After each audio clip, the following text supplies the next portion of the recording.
Sa buong Kapuluan, 3 minuto na makalipas ang alas 4 na umaga. DZRH, magandang umaga Pilipinas! Sa DZRH Radio, DZRH TV at DZRH Online. Kasama si Kuya Angelo Palmones. Magandang umaga Pilipinas!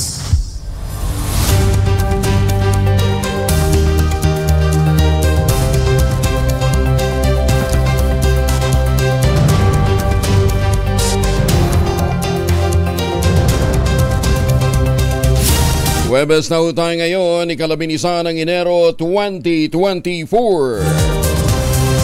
Kasama pa rin natin ang buong radyo natin FM nationwide, ang ating Action Radio Station sa Luzon, Visayas at Mindanao, 91.7 BNFM Radio sa Cebu at 94.3 FM sa Jensan.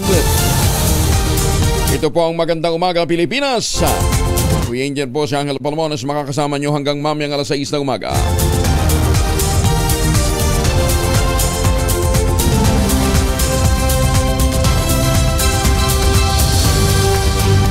Sa ulo ng ating mga balita,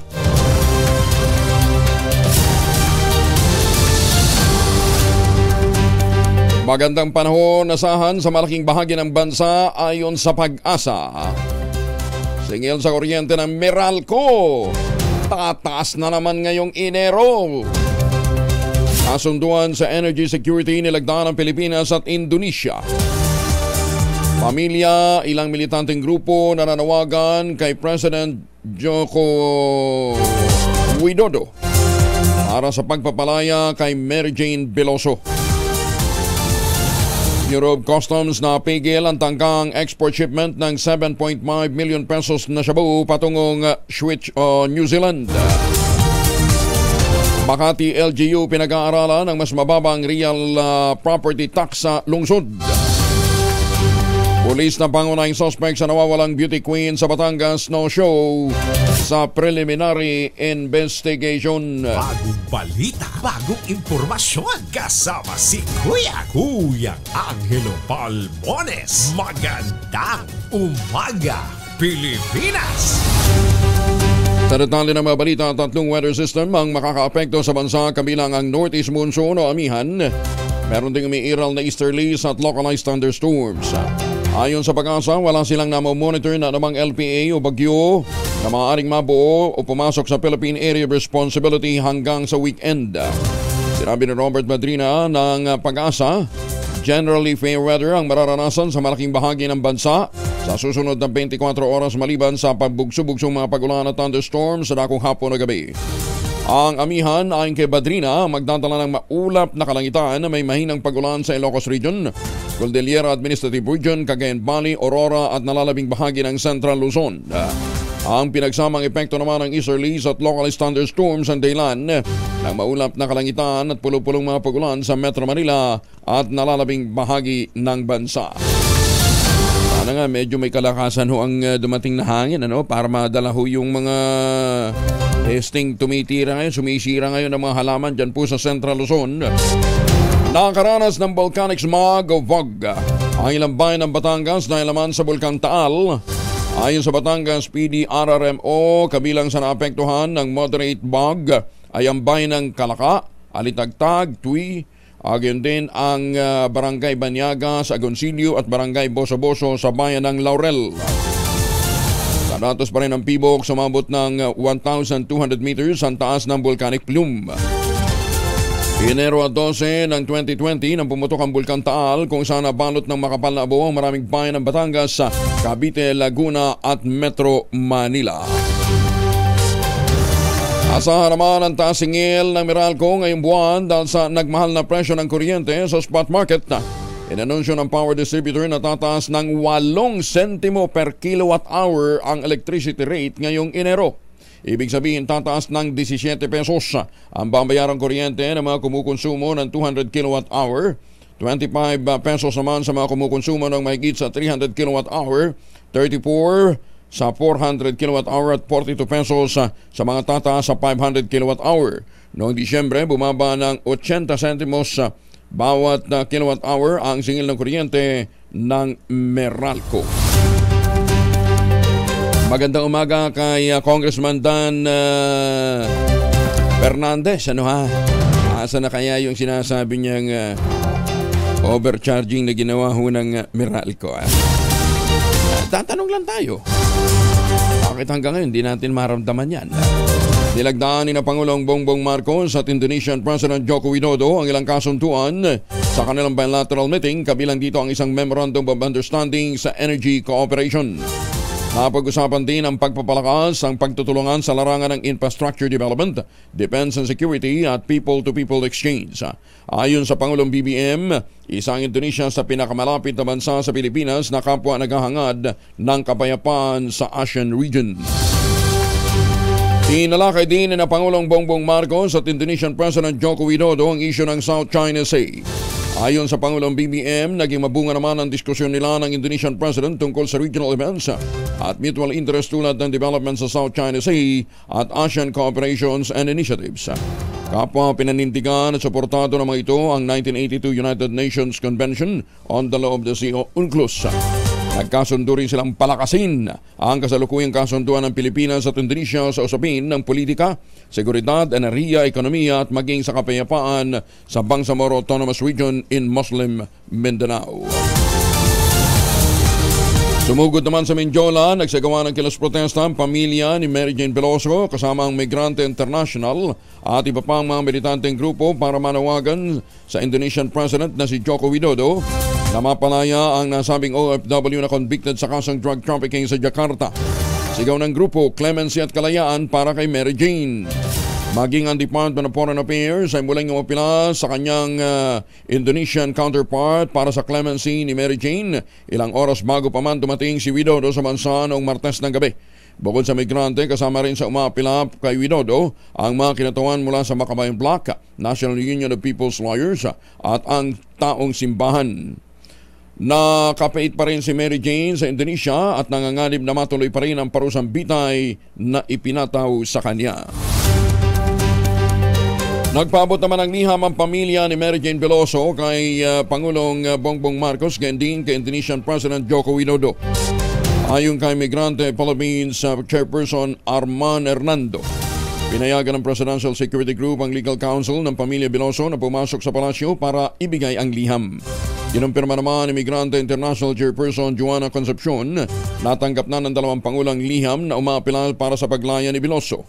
Matatanda ang binatawan ng sentensyang kamatayan si Veloso dahil sa drug trafficking noong pang 2010. Umaasa naman ang Pangulong Bongbong Marcos na mabibigyan ng clemency sa kasong drug trafficking sa Indonesia ang convicted drug mule na si Mary Jane Veloso. Kasunod ito ng pagbisita at pagpupulong nila ni Pangulong Marcos at Indonesian President Joko Widodo sa Malacanang kahapon na umaga.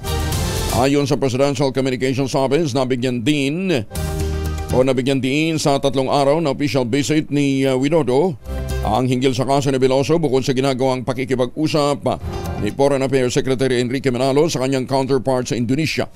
Sinabi naman ni Undersecretary Maria Teresa Lazaro ng DFA na ipadala na ng Philippine government sa Jakarta ang testimonya ni Veloso sa kasong isinampa nito laban sa illegal recruiter na sinisisi dahil sa pagkakakulong nito at nahatulan pa ng kamatayan sa kasong drug trafficking.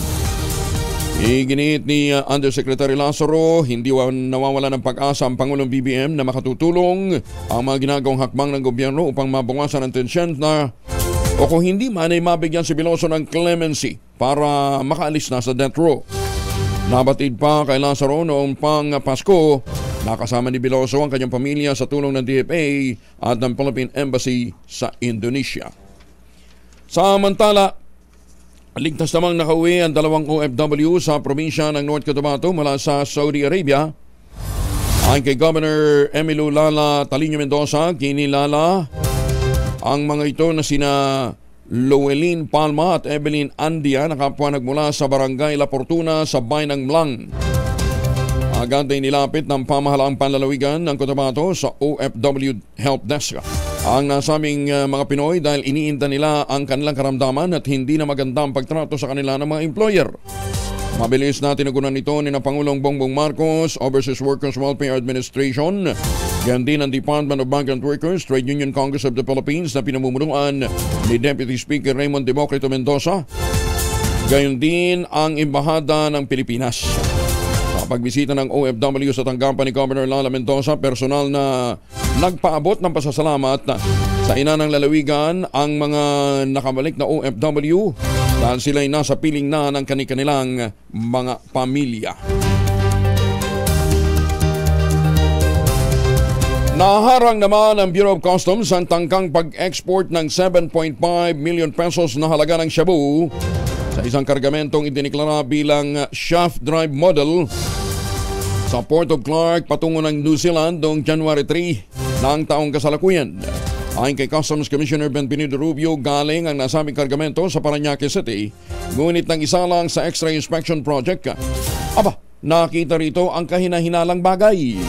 Dahil dito kaagad ay sinailalim sa canine sniffing ang 3 pakete ng puting crystalline substance na tumitimbang na mahigit 1,000 gramo na nakatago sa loob ng shaft drive.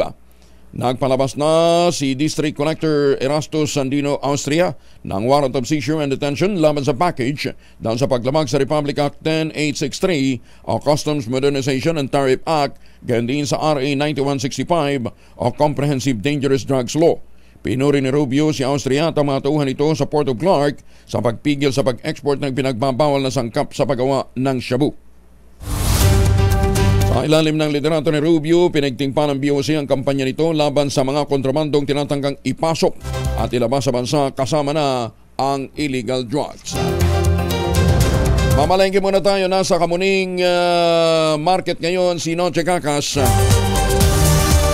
Aris 27, Noche, good morning. Bayong buntag, Kuyang Angel, dito sa Kamuning Market ngayong Thursday morning. Ang pinakamahal na bigas sa Kuyang Angel, yung special sa local rice, 65 pesos ang kilo. Habang ang pinakamurang bigas naman na Kuyang Angel, yung wheat-milled rice, 54 pesos ang kilo.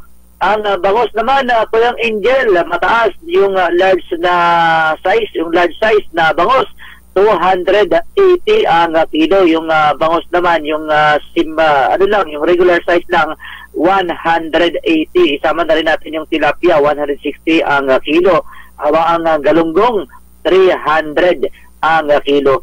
Beef rampa naman, ganun pa rin ang presyo, 460 ang kilo. Yung beef brisket, 370. Kasim, 370. Liempo, 400. Whole chicken, 190 ang kilo. Pero yung itlog, bawat isa, Kuyang Angel, yung medium size, 9 pesos.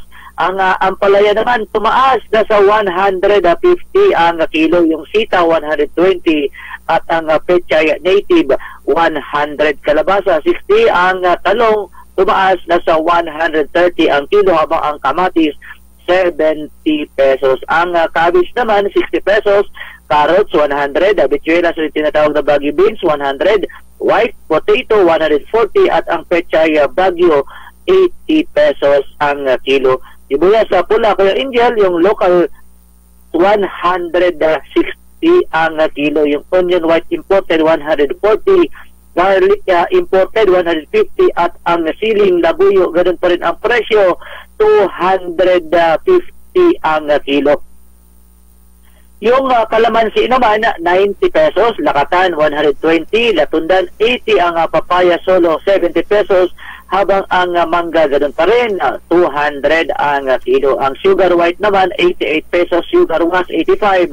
At ang sugar brown, 80 pesos. Ang palm oil, 350 ml, 35 pesos. At ang palm oil, 1 liter, 75 pesos. Sa mga naghahanap naman ng coconut oil, 350 ml, 40 pesos. At ang coconut oil na 1 liter, 75 pesos. Yan ang presyo ng mga pangunahing bilihin dito sa Kamuning Market, Quezon City ngayong Thursday morning. Mula sa kanunan sa Pilipinas, DCRH. Ako si Noche Cacas, tuloy sa pagbabalita, tuloy-tuloy sa serbisyo. Sama-sama tayo, Pilipino. Magang salamat, Noche. Magandang umaga, Pilipinas! 18 na makalipas ang alas 4 ng umaga. Oy mga misis, amoy araw ba si Munso pag-uwi galing ng eskwela? Abay dalian sa germs sa katawan nila para labanan ang amoy araw at amoy pawis gumamit ang Shield Bath Soap regularly. Unbeatable and Shield sa paglaban sa germs versus another brand. May shea butter na pampalambot ang kuti sa presyong abot kaya 12.50 SRP. Kaya mga misi sa challenge show. Lalong-lalo na yung mga galing sa palengke, subukan ng Shield Bath Soap. Galit sa sakit, may malasakit. Sulit na sulit. Pinag-aaralan ng pamahalang lokal ng Makati ang posibleng pagpapababa ng real property tax at iba pang mga lokal na buwis ng lungsod.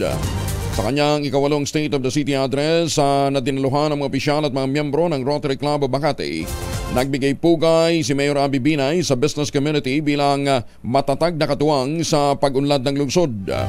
Binigyan din pa ni Mayor Binay na bilang pagkilala sa kanilang suporta, binagutos niya isang malawakang pag-aaral para mapababa ang amilyar at iba pang lokal na buwis ng Makati. Iginit ng alkalde na papanahon at naangkop ang kanyang plano lalo pat aabot ng 7.9 billion pesos ang halaga ng magiging savings ng syudad taon-taon mula sa pagkakatanggal ng subsidy sa mga EMBO barangay. Noong 2023, lumampas ng halos 32% ang target na malikom nilang pondo mula sa business tax. Samantala, binunyag din ni Mayor Abby Binay ang mahalagang proyektong nakatakda para sa unang kalahati ng 2024. Kabilang dito ang pagbubukas ng Makati Life Medical Center na inaasahan lalong magpapahusay sa serbisyong pangkalusugan sa buong syudad. Suportado naman ni Senator Bongo ang plano ng Pangulong Bongbong Marcos na maglagay ng Drug Treatment Rehabilitation Center sa bawat lalawigan ng bansa. Pagsapit ng June 2028, pati sa plano ng gobyerno, magkakaroon ng community-based drug rehabilitation program at anti-drug abuse council sa bawat lalawigan, lungsod, munisipalidad at barangay. Ang anunsyo ng Pangulong BBM ay matapos iulat naman na nakasamsam ang PNP na mahigit sa 10 bilyong pisong halaga ng shabu noong 2023 habang mahigit naman sa 27,000 ng mga barangay ang nalinis na mula sa illegal drugs. Sinabi ni Senator Go na bilang chair ng Senate Committee on Health, dapat bigyan din ang kahalagahan ng patuloy na pagpapagting sa kampanya laban sa illegal drugs. Iginit pa ni Senator Go, mahalagang hakbang na ito dahil sa pamamagitan ng pagbibigay ng accessible at komprehensibong rehabilitation services sa buong bansa. Hindi na lamang natutulungan ng mga individual na makarecover mula sa drug dependence, kundi natulungan din na makabalik sila ng maayos sa lipunan. Kasong acute gastroenteritis sa Baguio City umakyat na sa 1,761. Naimbag na bigat ka na kayo amin sa ating mga kababayan dyan sa Norte. Detalye na balita mula kay Romy Gonzalez sa RH41. Romy. Pinaigting na ang malawakang pagsuri sa mga water sources sa Baguio City para matukoy ang sanhi at tuloy ang mapigil ang paglobo ng mga kaso ng acute gastroenteritis sa lungsod. Kahapon ay opisyal na idiniklara ni Mayor Benji Magalong ang outbreak ng acute gastroenteritis sa Baguio City. Ito ay matapos na umabot na sa 1,761 na individual, karamihan ay bata ang tinamaan ng naturang karamdaman. Sa 218 establishmento na natukoy na nagkaroon ng kaso, 80 dito ay nai-record sa SM Baguio, 134 na households at 4 naman sa La Trinidad, Benguet. Ipinagutos ng alkalde ang pagpapaibayo ng preventive measure para matugunan ang health emergency na kinibibilangan ng massive testing ng water sources, kabilang mga water delivery companies at deep wells.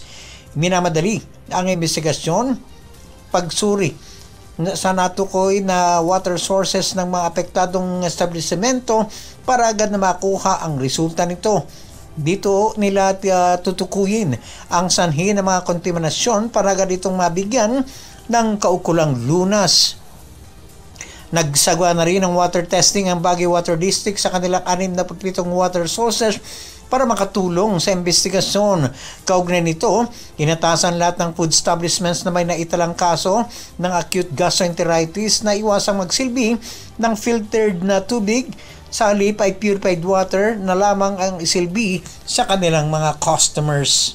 Para sa kauna-unahan sa Pilipinas DZRH, ito si Romy Gonzalez, tuloy-tuloy sa pagbabalita, tuloy-tuloy sa serbisyo, sama-sama tayo Pilipino. Maraming salamat Romy, Jostek Gina. Magandang umaga, Pilipinas! Sabi ni Leo, sa Jacksonville, Florida, 14 degrees Celsius lamang po ang kanilang temperatura. Sarap ha? Magandang umaga din sa mga taga-Lucena at mga taga-Las Vegas sa USA. May bundag sa mga tigpaminaw nato niya sa Sugbo. Nabiyayaan ng karagdagang pasilidad ang mga mag-aaral sa bayan ng Pura, Tarlac. Matapos pasinayaan ang 2 palapag na classroom building, pinondohan ito ng Philippine Amusement and Gaming Corporation of PAGCOR. Ang naturang gusali ay nagkakalaga ng halos 18 milyong piso. Formal na binuksan sa Nilasin First Elementary School. Isa ito sa mga paaralan sa 3 bayan ng Pura na napinsala ng malakas na lindol. Mahigit 3 dekada na ang nakakalipas. Labis naman ang pasasalamat siyempre na ipinabot ni Pura Mayor Freddy Domingo. Sa tulong na ito ng PAGCOR na niya ay nagsusulong ng magandang kinabukasan sa mga kabataan sa kanilang bayan. Oy mga mamis, pwede tayong mag-laundry day today ha? Kunot no ka ba kapag makapit, madikit at malupit ang mantsa? All you need is pride. At mapahirapan ang South ka sa pride, easy at worry-free naman ang laundry. Sa triple stain away formula, tanggal ang matitinding bantsa based on test sa chocolate, mud and Sabomon cotton. Gawa po ito ng ACS. 2 wanted person na isa'y wanted din sa Surigao del Norte. Arestado ng CIDG. Hindi po sa Mindanao, kundi sa Bataan. Detalye ng balita mula kay Danny Kumilang, RS37. Danny, good morning. Arestado ng Bataan CIDG PFU ang 2 wanted person na ang isa ay wanted sa Surigao City, Surigao del Norte na ginawang taguan ang Bataan na may kasong estapa. Ang mga akusado ay inaresto ng mga tauhan ni Bataan CIDG Provincial Chief Police Major Carlo Eden Mahinay matapos matuntun ang kanilang mga pinagtataguan. Inaresto ang mga ito sa bisa na rin ng warrant of arrest na inisyo nila Honorable Maricar Paloma de la Cruz Buban, Presiding Judge ng RTC Branch 1 Balanga City sa kasong qualified theft, at Honorable Dante Corminal, Acting Presiding Judge ng RTC 3rd Judicial ng Branch 29 Surigao City, Surigao del Norte sa kasong estapa. Ang mga naaresto ay nakakulong ngayon sa CIDG Detention Facility at pinaglalagak ang mga ito ng korte ng piyansa para sa kanilang pansamantalang kalayaan. Ang may kasong qualified theft ay pinaglalagak ito ng korte ng 70,000 piso habang sa kasong estapa ay 18,000 piso. Mula sa kauna-unahan sa Pilipinas, DCRH, ito si Danny Kumilang. Tuloy-tuloy sa pagbabalita, tuloy-tuloy sa serbisyo. Sama-sama tayo, Pilipino! Maraming salamat, Danny. Maya paaba kakayungan sa ating mga kababayan dyan po naman sa Pampanga. Ay, Mayor Sandy Mendoza, magandang umaga po sa inyo. Kamusta na po kayo, ha? Obligado naman ang Pilipinas na makipagtulungan sa gobyerno ng Amerika kung hihilingin ito na i-extradite ang tele-evangelist na si Pastor Apollo Quiboloy na naharap sa patong-patong na kasong kriminal doon. Ito ang posisyon ng Department of Justice ng Pilipinas mula noong Pebrero ng 2022 nang maglabas ng wanted poster ni Quiboloy ang US Federal Bureau of Investigation. Ang wanted poster ay lumabas kasunod ng inisyong federal warrant para naman sa pag-aresto kay Quiboloy kaugnay ng kinakaharap nitong mga kaso kasama ang sex trafficking of children, visa fraud at money laundering. Sinabi ni George Orta II, Chief State Counsel ng DOJ, kapag natanggap nila ang request ay kaagad na aksyonan batay sa batas at proseso ng ahensya kahit sino pa ang personalidad na sangkot dito. Sinabi noon ni dating Justice Secretary at ngayon ay Solicitor General Menardo Guevara, kailangan isang formal na request mula sa US bago umaksyon ang gobyerno ng Pilipinas sa naturang usapin. High-value individual na dalaga mula sa Pasay City, arestado naman sa bypass operation ng PNP sa Dagupan City. Detalye ng balita mula kay Freddy Pajardo, RS38. Masanto siya kabasan ni Chika Amin sa ating mga kababayan dyan po sa Pangasinan. Freddy.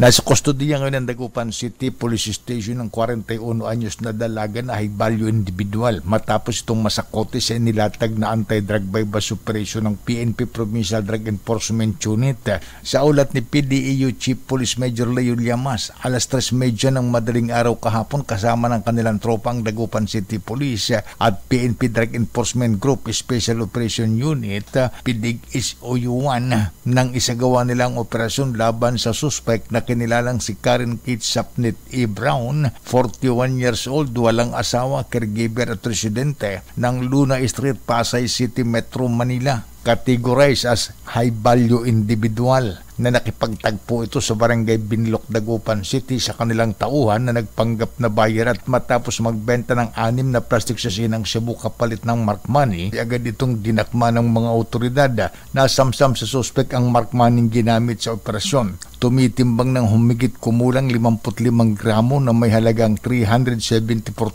pesos ang illegal na drogang nasamsam sa suspect na naharap ngayon sa kaso ng paglabag sa Section 5 and 11 ng Republic Act 9165 o Comprehensive Dangerous Drug Act of 2002. Mula sa Action Radio Pangasinan, ito si Freddy Pajardo, RS38, tuloy-tuloy sa pagbabalita, tuloy-tuloy sa serbisyo, sama-sama tayo Pilipino. Maraming salamat, Freddy. Dalawang magkalabang pamilya naman dahil sa away sa lupa sa Pangalungan, Maguindanao del Sur. Aba, nagkasundo. Detalye na balita mula kay Jun Di Makutak, RS19. Assalamualaikum, Jun. Alaikum assalam, Kuyang Angel. Naging matagumpay ang tanggapan ng Peace, Security and Reconciliation Office o PSRO BARM na manumbalik ang magandang pag-uunawaan sa 2 angkan sa Pagalungan, Maguindanao del Sur na 5 taon na rin nag-aangilan dahil sa awayan sa lupa. Sa pamamagitan ng intervention na ito ng BARM, napigilan ng mga posibleng makakalaspang buhay mula sa pamilya Bacana at Dimaagil. Sa pahayag mula kay PSRO Director Anwar Alamada, ang rido o clan conflicts noon pa man ay walang naidudulot na kaayusan sa pamumuhay sa mga pamayanan. Kung kaya't ang papel ng kanilang tanggapan ay kailangan umanong laging maagap sa pagpapagitna at sa pakikipag-usap sa mga nag-aangilang pamilya sa layuning mapigilan ang paglaganap ng gulo at gagawin umano nila ang lahat na mapacify kaagad hanggang sa matuldukan ang rido. Lumagda naman sa Peace Covenant ang 2 families involved sa presensya ni MILF CCCH Chairman Butch Malang at naroon din ang iba pang commanders ng Bangsamoro Islamic Armed Forces o BF. Nitong nagdaang 2023, ang PSRO ay nakaresolba na ng 27 kaso ng rido sa BARM region. Mula sa kanunahan sa Pilipinas, DZRH, ako si RH19, Jun Di Makutak, tuloy-tuloy sa pagbabalita, tuloy-tuloy na serbisyo, sama-sama tayo Pilipino. Sokran Jun, maraming salamat. Isang lalaking nagbibisikleta na bundol ng SUV sa bayan ng Albuera, Leyte, patay. Detalye na balita mula kay Jimmy Angay-Angay, RS32, maupay nga agad Jimmy. Isang 18 anyos na siklista na sawi matapos mabundol ng sports utility vehicle sa bayan ng Albuera, Leyte. Kinilala ng PNP ang biktima si Sydney Bismonte, 18 anyos, residente ng poblasyon sa naturang bayan. Sa investigasyon ng PNP, nagbibisiklita ang biktima sa National Highway na mag-overtook ito sa isang SUV sa isang motorsiklo dahil dito na side swipe ang bike ng SUV. Naitagbo pa ang biktima sa ospital, subalit ideklara na dead on arrival ng attending physician. Voluntary namang sumuko ang suspect sa kapulisan na hindi naman pinangalanan ito ng mga PNP personnel. Naharap na sa kasong reckless imprudence resulting to homicide ang suspect dahil sa pagkakabundol sa isang lalaki na nagbibisikleta. Mula sa Action Radio Tacloban, ito si RS32 Jimmy Angay-Angay. Tuloy-tuloy sa gbabalita, tuloy-tuloy sa serbisyo, sama-sama tayo Pilipino. Dagang salamat Jimmy. Maganda umaga, Pilipinas! Kaya pagka tayo nagbabike, siguraduhin ho natin na meron tayong mga reflectorize para nakikita ho tayo, lalong-lalo na kung madilim po ang mga lugar na ating babagtasin. At hanggat maaari ho, doon tayo sa bike lane para safe ho tayo, ha? At sa lahat ng mga may lakad, huwag kalimutan magmaon ng family alcohol. Proteksyon ng pamilya laban po sa mikrobyo. 2 formulation ng family alcohol na pwede nating pagpilian. Yung family 70% isopropyl alcohol is specially prepared for clinics, hospital, pharmacies, laboratories, pero okay na okay din po yan sa mga households. Very effective sa disinfection at sterilization. Ganyan na bagsik ng family 70% isopropyl alcohol. Maghapon man yung gamitin, no problem. Hindi po manunuyo yung mga kamay dahil meron po itong moisturizer. Yun namang mabangong family wrapping compound improved alcoholone. Yan po yung mabangong isopropyl alcohol na ginagamit ng mga masahista, mga barbero, mga doktor, mga nurse, mga kumadrona. Magandang umaga sa ating mga magagandang mga kumadrona, ha? Ginagamit yan for sponge baiting and other cleansing purposes. Family wrapping alcohol para hindi siya reachable na sa mahabang panahon. Mabibili sa namang butik at convenience stores nationwide. Family wrapping alcohol, hindi lang pampamilya, pang sports pa. 33 makalipas ang alas 4 na umaga. Umaga, Pilipinas! Ay, magandang umaga sa mga taga-Alabat, Quezon. Kumusta na kayo, ha? Nababanggit na lamang din ang Quezon. Mali, nagpapasalamat po tayo sa tulong na ginagawa ni Governor Helen Tan. Yan po sa mga magniniyog sa lalawigan po ng Quezon. At kung kayo ho naman nag-iisip pa ng pangregalo sa Valentine's Day, aba, tangerine chocolate, wag ho ninyong kalimutan, ha? Meron ho silang dark chocolate na 72%. Ang taglay na tsokolate, immune booster po yan, ha? Yung mga dark chocolate, ha? Sa tulong nga po ni Dr. Helen Tan, itong mga magniniyog na dati umaasa lamang ho sa Kopra, ngayon po ay mga MSMEs na.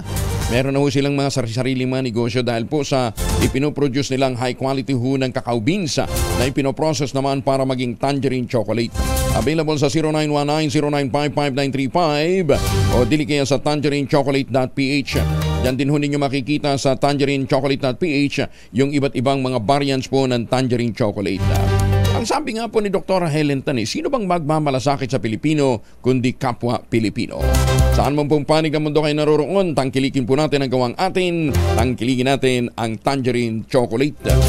Iginit naman ang National Grid Corporation of the Philippines na sumunod na sila sa mga protocol ng Energy Regulatory Commission sa pagtugon sa mga pumalyang planta ng Panay Island. Sinabi ng NGCP na batay sa kanilang record at system data, walang abnormalidad sa system voltage sa pagitan ng Panay Energy Development Corporation 1 noong alas 12:06. At kasunod ng shutdown ng Palm Concepcion Power Corporation alas 2:19 naman ng hapon.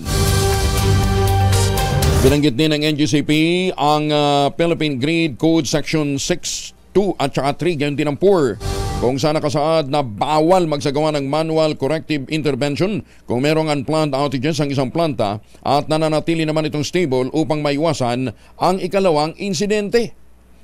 Nangangahulugan lamang umano ito na ang pagsasagawa ng disengaging load manually o pagputol ng koneksyon ng supply ng kuryente sa mga consumer na inirekomenda ng Energy Department at ng Independent Electricity Market Operator of the Philippines ay para maiwasan ang kasunod na insidente at ito'y mahigpit na ipinagbabawal sa sinusunod nilang panuntunan o protokol. Magandang umaga, Pilipinas! Nakahanda ng NGCP sa review na gagawin sa kanilang prangkisa. Detalye ng balita mula naman kay Raymond Edpa sa Aris 28. Raymond. Nagpahayag ng kahandaan ng National Grid Corporation of the Philippines o NGCP para sa pag-review sa kanilang prangkisa. Ito ay resulta ng nangyaring malawakang brownout sa Western Visayas. Ayon kay Attorney Cynthia Alabanza ng NGCP, pabor sa kanilang gagawing review sa kanilang prangkisa dahil kung ano ang maganda nilang ginagawa ay lalo pa nila itong mapabuti. Habang kung may kailangan ma-improve ay dito nila gagawing pagandahin ang kanilang serbisyo. Sinabi ni Alabanza na ang tanging nilang kahilingan ay maging patas ang anumang review o investigasyon na gagawin sa kanila. Nagpahayag ng kahandaan ng NGCP na humarap sa anumang imbitasyon o pagdinig upang ipaliwanag ang tunay na nangyari sa brownout sa Western Visayas.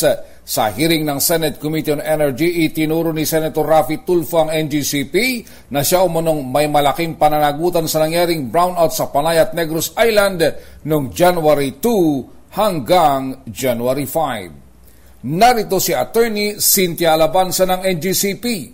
Kasi yung review is a healthy part of any system, no? So, hindi naman pwedeng forever kang tama, hindi ka natitingnan. Kasi maganda rin yun, no? Pag na-review ka, titingnan mo kung saan ka pwedeng mag-improve. Yung kagalingan mo, pwedeng i-bolster o patibayin. So, maganda ang review. Pero again, no, ang aming parating hinihiling is kung may review man or investigasyon or pagsisiyasat, sana patas at bigyan kami ng sapat na pagkakataong magpaliwanag. Para sa kauna-unahan sa Pilipinas, DZRH, ito si Raymond Advance, tuloy-tuloy sa pagbabalita, tuloy-tuloy sa serbisyo, sama-sama tayo, Pilipino. Maraming salamat, Raymond. Si PBOX Director Teresito Bacolcol na kasama na ho natin ngayon. Director, magandang umaga po sa inyo. Yes, good morning, sir. Oo, may bogho kahapon na monitor? Diyan ho sa may Taal? Yes, tama po kayo. May na-monitor na mga bug sa may Calaca City, Batangas City at Municipio Balete. Although wala pong reports na sa hospital, for example, visual observation lamang na observe nila na hazy yung lugar. In fact, na-confirm din naman namin na may namumuong bag doon sa main crater kahapon. Pero again, napadpad to sa mga lugar na nabanggit ko. Okay. So, okay naman, walang nag-subside na? Nag-subside na, oo. Okay. Ano yan? Bakit may mga smog na naman? Kala ko na-downgrade na natin yung activities nyo sa Taal. As long as may steaming activity, may kasamang sulfur dioxide kasi yung steaming activity natin. There's always this threat na magkakaroon ng bug. Hanggang ngayon, may sulfur dioxide pa rin tayong nami-measure sa Taal Volcano. For example, noong January 8, noong tayong 10,930 tons per day of sulfur dioxide. Okay. So yun lang siguro, babala na lang natin sa ating mga kababayan pag may mga ganyang mga pagkakataon na may biglaang smog o bug, mag-ingat na lang at saka hanggat maaari proteksyonan ang sarili. Gumamit ho ng face mask para hindi humalanghap. Oo. Yes, tama po kayo. Dapat may face mask sila palaging dala-dala. 1095 kung maaari. Okay. Doc, maraming salamat ha. Ingat po kayo. Thank you. Yes, maraming salamat. Si Dr. Toto Bacolcol, ang Executive Director po ng Philippine Institute of Volcanology and Seismology. Magandang umaga, Pilipinas! January 31, deadline para naman sa PUB Modernization Program. Pinagpapaliban. Detalye ng balita mula kay Manang Milky Regonada, Ritual. Manang Milky. Umapel ang ilang kongresista kay Pangulong Bongbong Marcos na ikonsidera at i-reschedule ang January 31, 2024 deadline para sa consolidation sa ilalim ng PUV Modernization Program. Sa hearing ng House Committee on Transportation, sinabi ni Congressman Dan Fernandez makabubuting magpasa ng resolusyon para formal na hiningin ng Kamara kay Pangulong Marcos. Hindi rin dapat minamadali ang programa at kailangan maaksyonan muna ang mga reklamo ng transport groups para maging epektibo ang programa.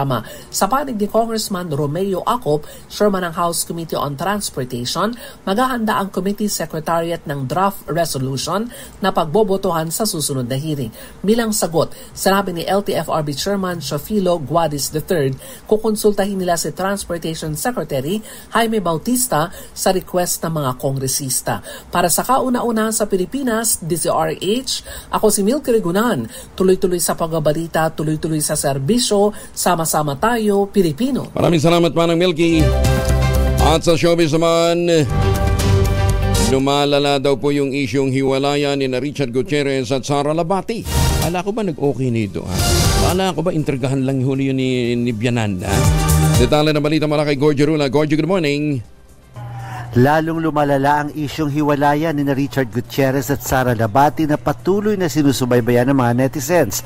Kaagad na napansing nag-unfollow itong si Sara sa Instagram account ng asawa niyang si Richard. Nang lumabas ito ay kaagad na napabalita at nag-unfollow na rin si Richard sa aktres. Pagkatapos noon ay nagsunuran na rin sa pag-unfollow ang mga kapatid ni Richard na sina Rufa, Raymond at pati ang ina nilang si Annabel Rama. Natandaang napabalita pa kamakailan lang na nag-like pa raw si Annabel Rama sa mga Instagram post ni Sara Labati.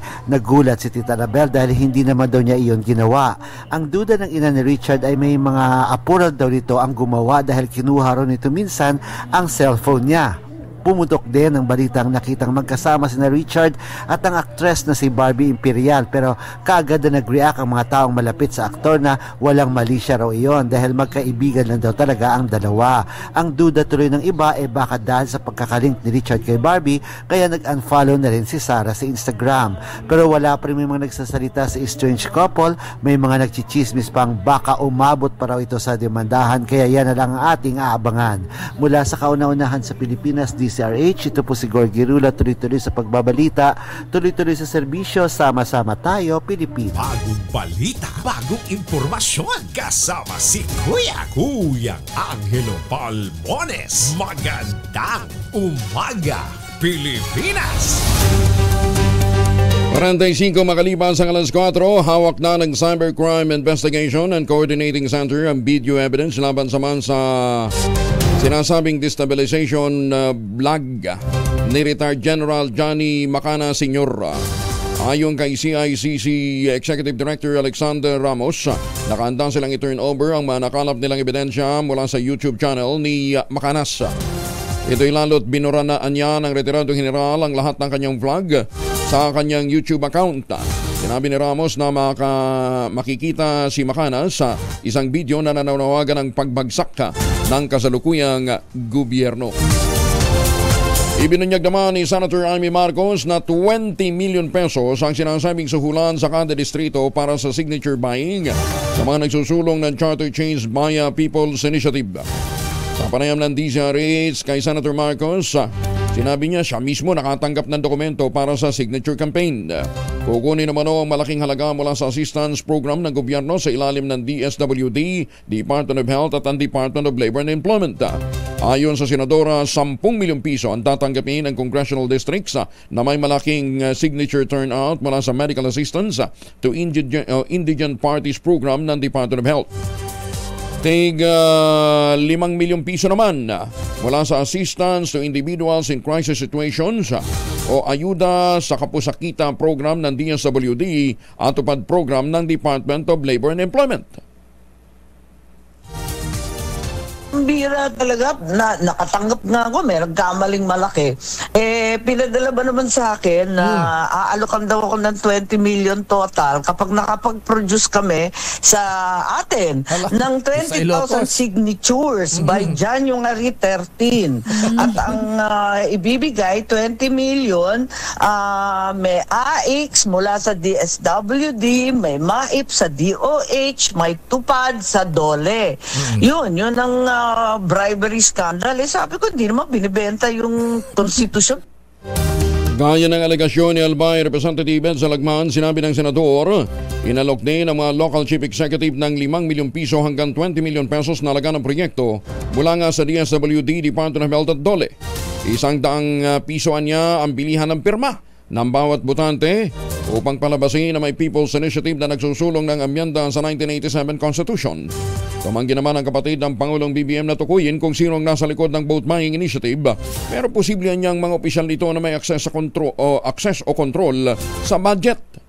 Mga anonymous text kung ano-ano talagang ino-offer, nakakainis Yun daw ibibigay basta mag-produce ka ng 20,000 signatures kada distrito. Kasi yun ang nasa constitution natin para sa People's Initiative, 3% of the voters in every district. Pinadala sa congressman, pinadala sa ilang malaking syudad sa Region 1, Region 7, Region 8, Region 11. Dami nagsusumbong mayor at congressman. Ibinunyag naman ni Davao City Representative Paulo Duterte na tinapesan ng Kamara ang budget ng Davao Region ngayong taon. Ayon kay Kong Pulong, mula 2 billion pesos ay ginawang 500 million pesos na lamang ang budget ng iba't ibang mga proyekto sa kanyang distrito. Sinabi pa ni Congressman Duterte na ilang buwan siyang nananahimik at hindi sumasali sa maruming politika ng Kamara alang-alang sa kanyang mga constituent. Pero may nakapagsabi daw sa kanya na merong humiling sa mga mababatas na wag nang maglagay ng proyekto sa kanyang distrito. Iginiit pa ni Duterte na hindi siya luluhod sa mga kapwa mababatas dahil hindi naman siya mamamatay kahit alisan ang pondo, pero ang kawawa ay ang mga taga Davao na bumoto din sa Pangulong BBM. Itinanggi naman ng COMELEC na gagamitin ang karagdagang 12 bilyong piso ng 2024 budget ng ahensya para sa People's Initiative na magsusulong ng charter change. Iginit ni COMELEC Chair George Garcia, wala pa namang ingay noon ang People's Initiative nang ibigay ng Kamara sa komisyon ang karagdagang budget. Una nang sinabi ni Albay Congressman Ed Salagman na gagamitin umanong panggasto sa Chacha ang karagdagang budget na ibinigay sa COMELEC. Pangulong BBM umaasang mapagkakaloban ng clemency si Mary Jane Veloso sa gitna ng progreso ng kaso. Detalye na balita mula kay Let Narciso, RH14. Let, good morning. Umaasa si Pangulong Ferdinand Marcos Jr. na magkakaroon ng positibong resulta ang legal interrogatories ng Philippine Regional Trial Court sa kaso ni Mary Jane Veloso. Ayon kay DFA Undersecretary Maria Teresa Lazaro, na isumite na ito sa Jakarta para masagot ni Veloso at maging bahagi ng kanyang testimonya sa nakabinbing kaso laban sa kanyang illegal recruiters. Sabi ni Lazaro, nagpahayag ng pag-asa ang Pangulo na ang pag-usad ng kaso ni Veloso laban sa kanyang recruiter ay magbibigay daan para mapagkalooban ito ng clemency sa tamang panahon. Tiniyak naman ng DFA na patuloy na hahanap ng paraan ng pamahalaan para matulungan si Veloso at kanyang pamilya. Binanggit ni Lazaro na nitong nagdaang Pasko ay nabisita ng kanyang pamilya si Mary Jane at nagkasama sila ng ilang araw sa pamagitan ng tulong ng DFA at ng Embahada ng Pilipinas sa Jakarta. Nasa Pilipinas ngayon si Indonesian President Joko Widodo para sa isang official visit. Para sa kauna-unahan sa Pilipinas, DZRH, ito si Let Narciso, tuloy-tuloy sa pagbabalita, tuloy-tuloy sa serbisyo, sama-sama tayo Pilipino. Maraming salamat, Let. At magandang umaga sa mga taga NYC, New York, Cubao. Quezon City, ito talaga si mga suki natin dyan sa Cubao. Magandang umaga. Pero ito talaga mula sa Shuttle Washington. Magandang umaga po sa mga suki natin dyan at magandang umaga din sa mga suki natin nakatutok sa New Zealand at dyan po sa Spain. Ganyan din po sa Middle East. Kumusta na po kayo? Ito pa. Happy viewing kay Manuel de la Peña ng San Diego, California at pinababati niya rin ang kanyang apo na si Ava. Si Ava daw po ay second year journalism student ng Hofstra University dyan po sa New York. Hindi po Cubao, New York, USA. Yan, Ava. Good luck kung gusto mo mag-OGT dito, you're most welcome. Magandang umaga muli kay Ginoong Manuel de la Peña ng San Diego, California. Magandang umaga, Pilipinas! Ay maganda talaga ang gising ho ninyo sa umaga kapag kayo po ay nakapag-ultabayo. Alam ho naman ninyong ultabayo. Ang kauna-unahang postbiotic food supplement na inirekomenda ho ng mga doktor at rehistrado sa Food and Drug Administration. Ano bang ginagawa ho nito? Abay, tumutulong ito na malabanan ang mga sakit na dala po ng puyat, pagod at stress na nakakaapekto po sa ating kalusugan. Ayan, mahalaga ho na may partner ho tayo, may kaagapay ho tayo sa paglaban sa mga stressful na mga nangyayari sa ating buhay na nagdudulot pa ng kawalan ho natin ng tulog o sleep deficiency. Ang postbiotic po ay dinevelop po ng mga dalubhasa sa Japan para nga po magkaroon tayo ng katuwang sa pagkakaroon ng magandang tulog. Siyempre, pagka magandang tulog, magandang gising. Hindi yung pagharap mo ng salamin sasabihin mo, pangit ko naman ngayong araw na ito. Di ba? Sa mga kagandang dating. Pero pagka nagising ka, ang ganda-ganda ng mood mo. Huy! Ang cute ko ngayon. Artistahin. Di ba? Lakas lang ng loob yan. Ayan. Siyempre, pagharap po ninyo sa ibang tao, masigla ka rin. Ayan. Yan po ay ilan lamang ho sa mga biyayan dala ho natin ng Ultabayo. Ayan. Siyempre, maganda ang glow ng katawan. Maganda ang glow ng muka kapag tayo po ay nakakapag-Ultabayo.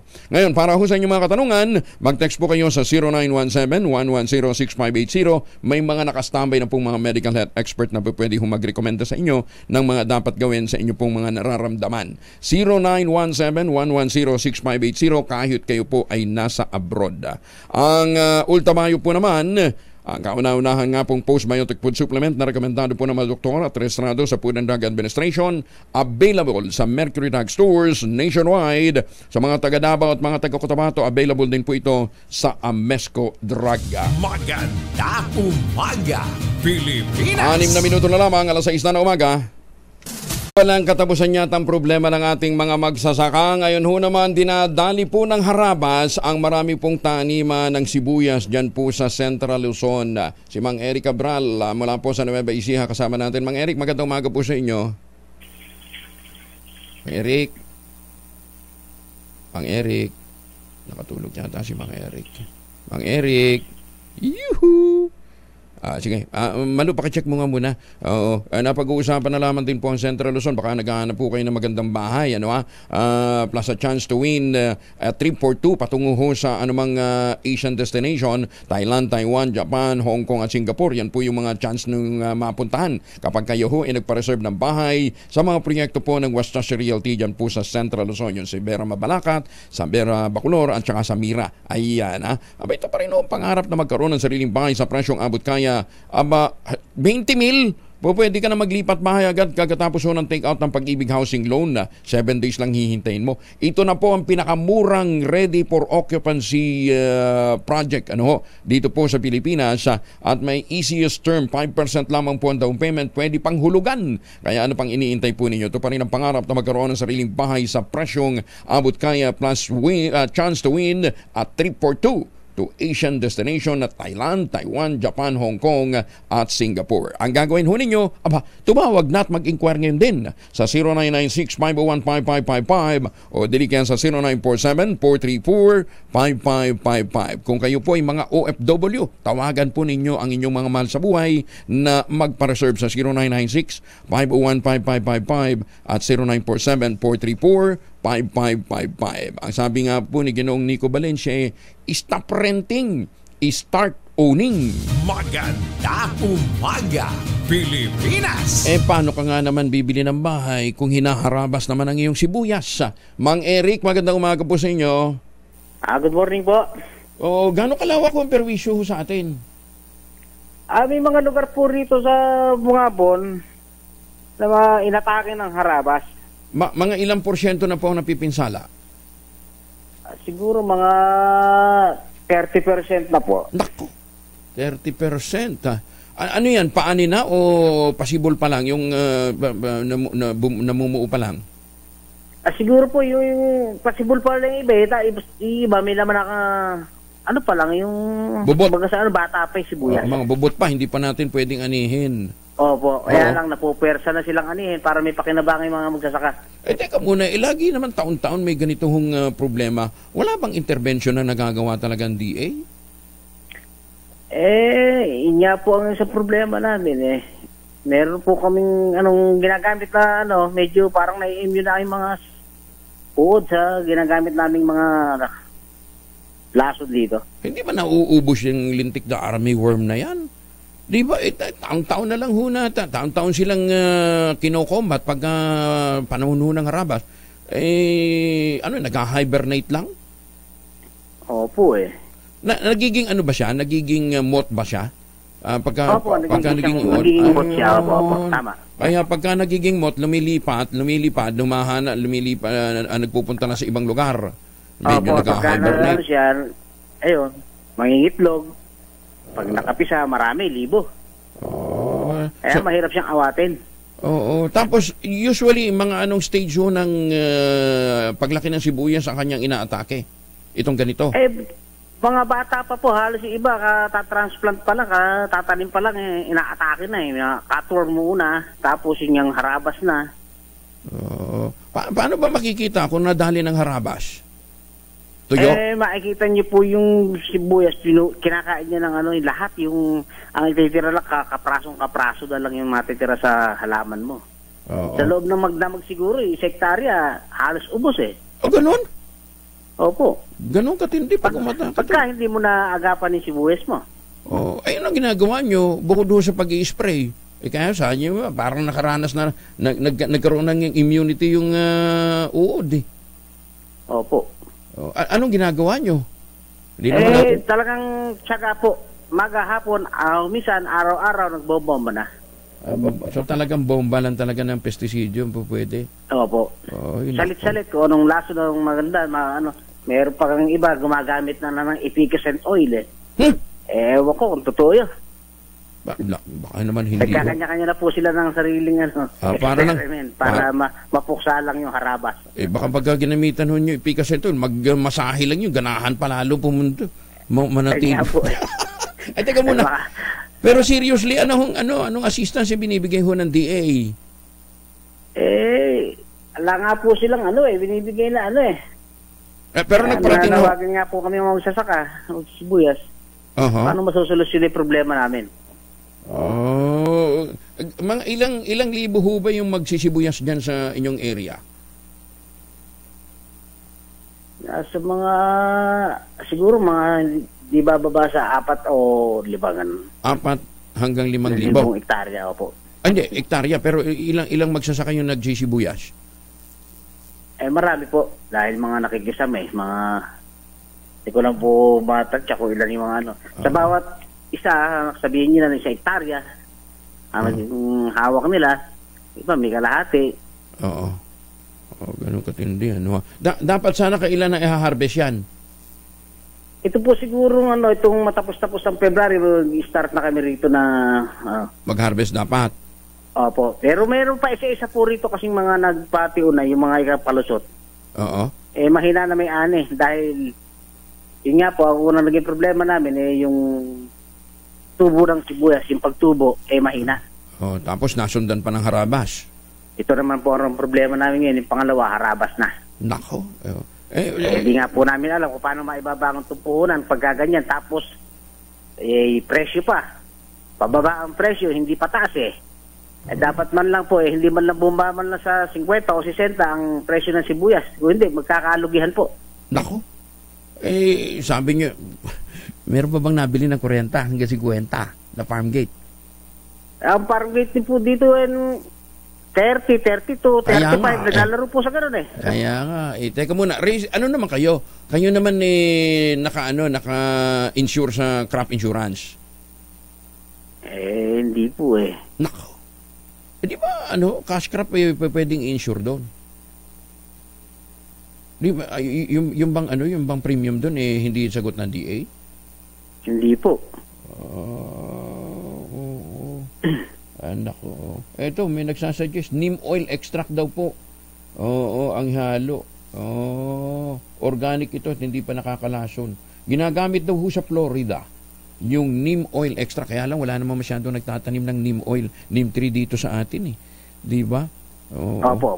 Yan na isang problema. Sige. Sige, manawagan ho kayo sa DA. Mamaya, makakausap natin si Undersecretary Deo Sabeliano. Idulog na rin ho natin sa kanya, Mang Eric. Go ahead. Yun nga po sana ang yan namin na sana ay mabigyan pansin dito ang mga magsisibuyas. Kasalukuyan pong umaatake mga harabas. Lagana po ang harabas dito, kaya lang naaawat po namin yung iba. Kumbaga sa talagang tiyaga ang Okay.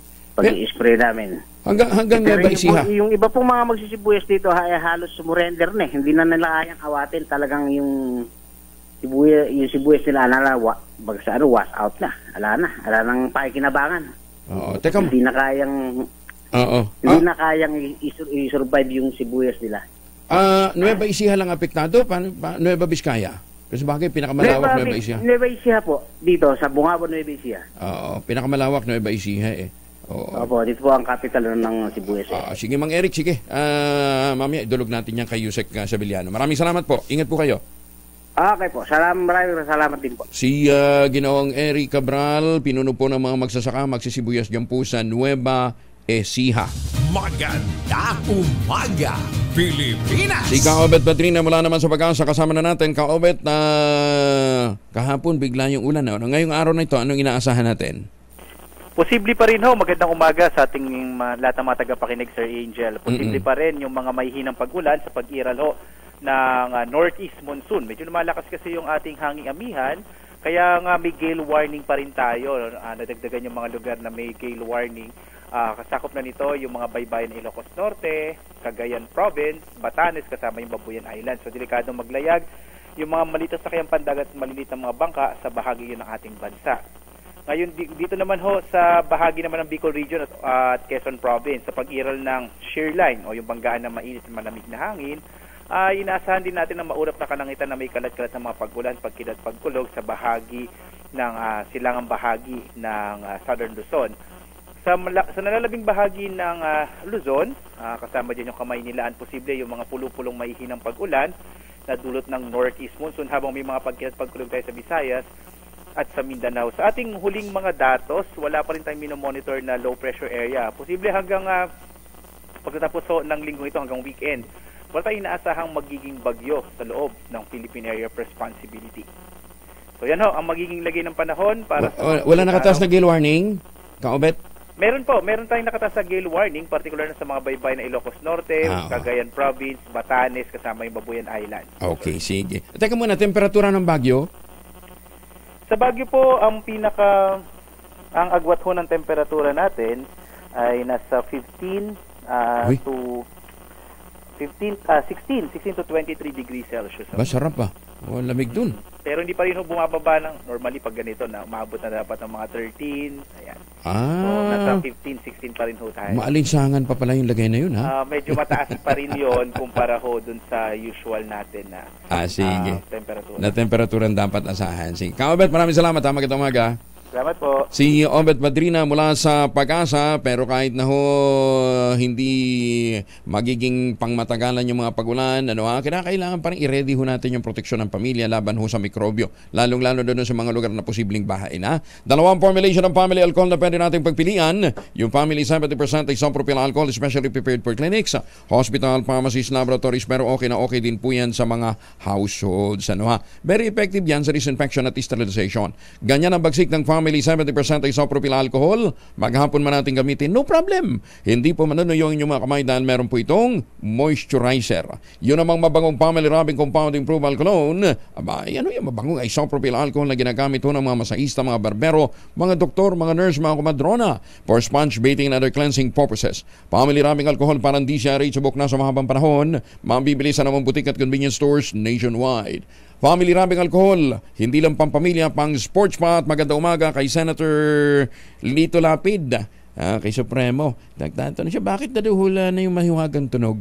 Sandali lang. At nakabakasyon si Tunog Master. Pero next week, meron tayong bagong i-roll out na Pakahantes dito po sa Magandang Umaga Pilipinas. Kaya tutok lamang ho kayo. Malabon Centro, tuloy ang paglilinis ng maestero sa barangay ngayong araw. Buti naman. Ay, teka nga pala, alas 5 bang nasabi ko kanina?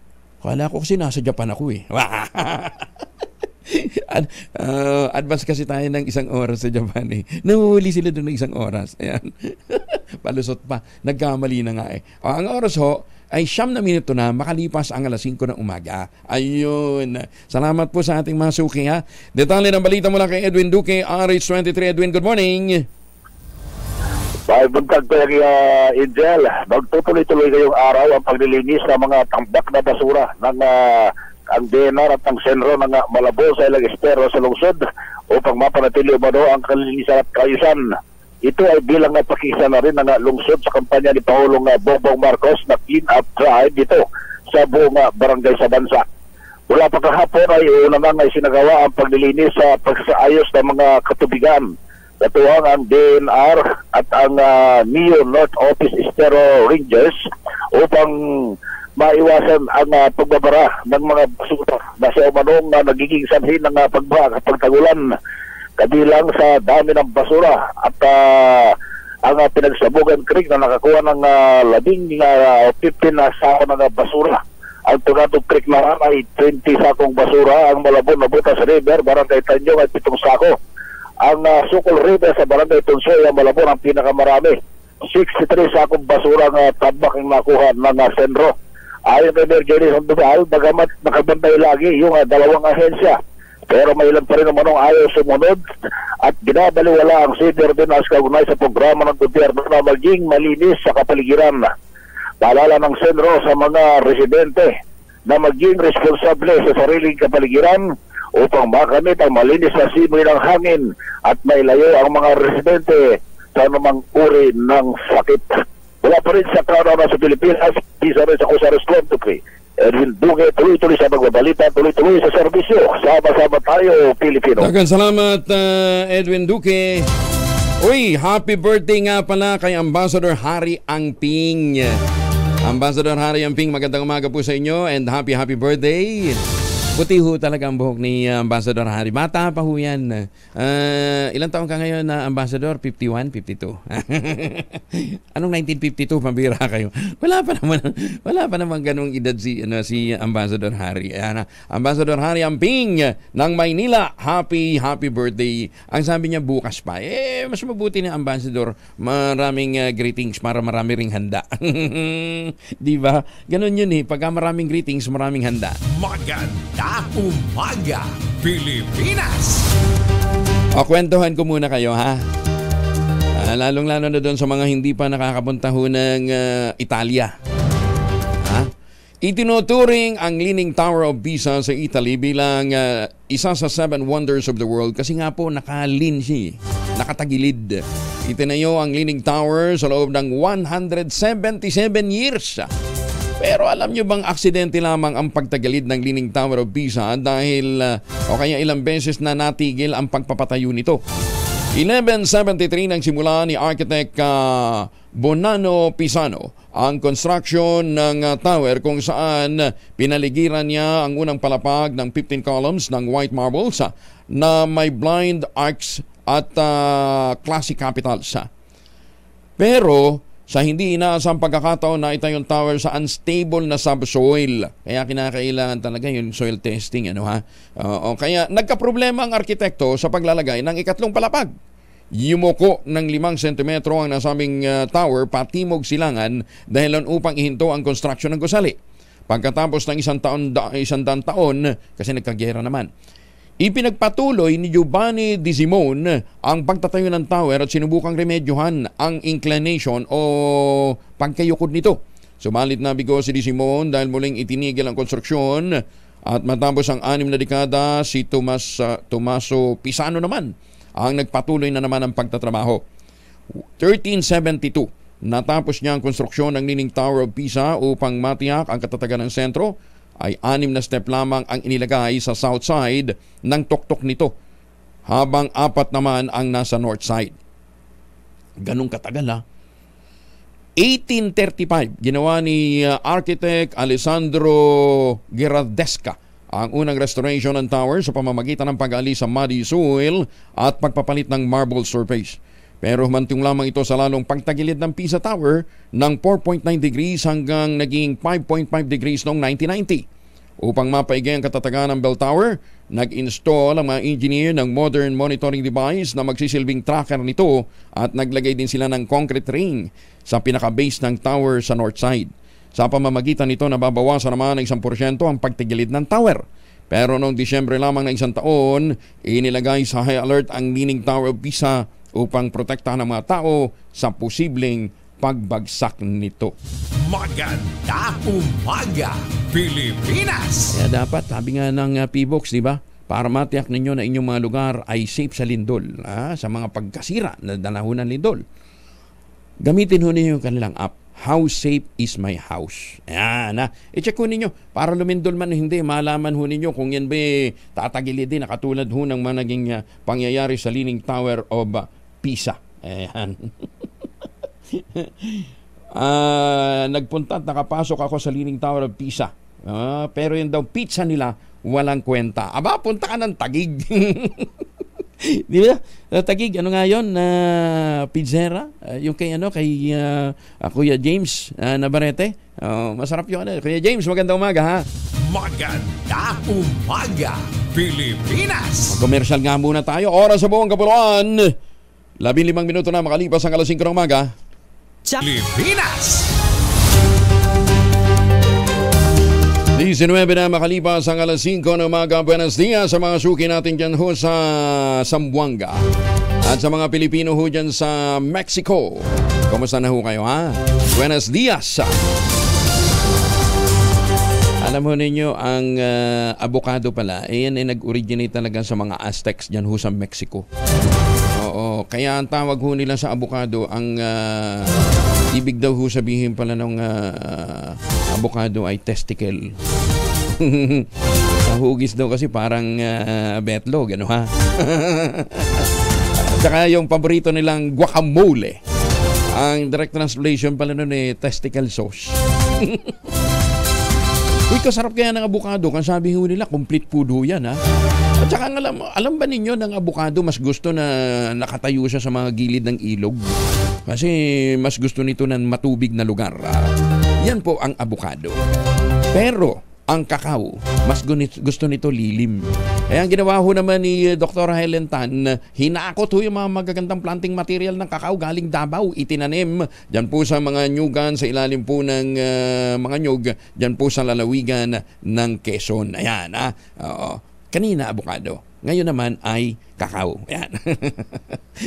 Wala yatang variant ng tangerine chocolate na kakao ang flavor. Wala. Oo. Iba yung mga flavors nila. Mascobado, pinya. Ayan. Kasi galing din mo sa ani ng mga magsasaka.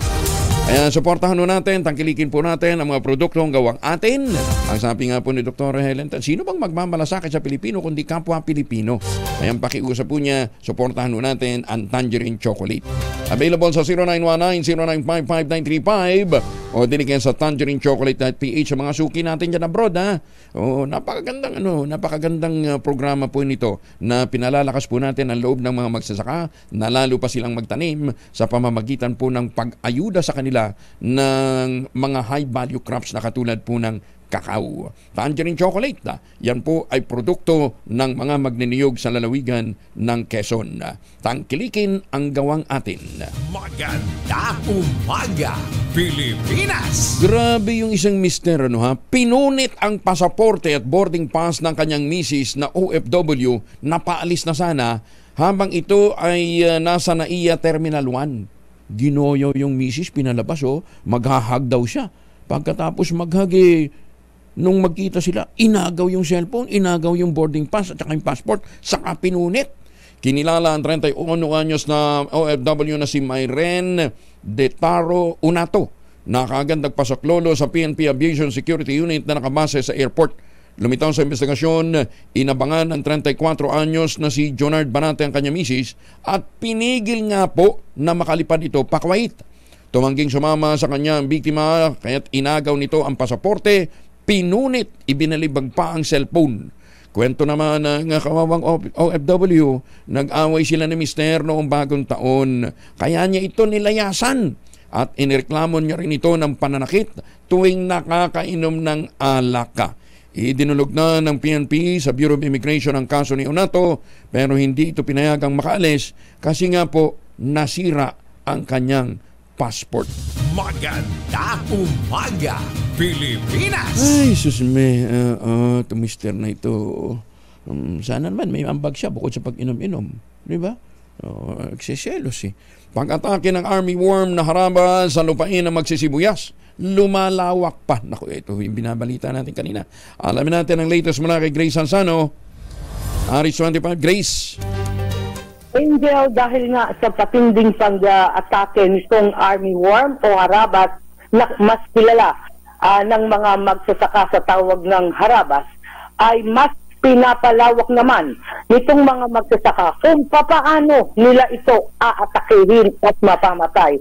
Pero sa sitwasyon ngayon, dito sa bahagi ng Nueva Ecija, lalo pa sa Bungabong na tinaguri ang onion capital of the Philippines, mas lumalala ito. Sa katunayan, kung dati-dati ay mayroong 5 barangay na tinatamaan nito, mas ngayon lumawak pa.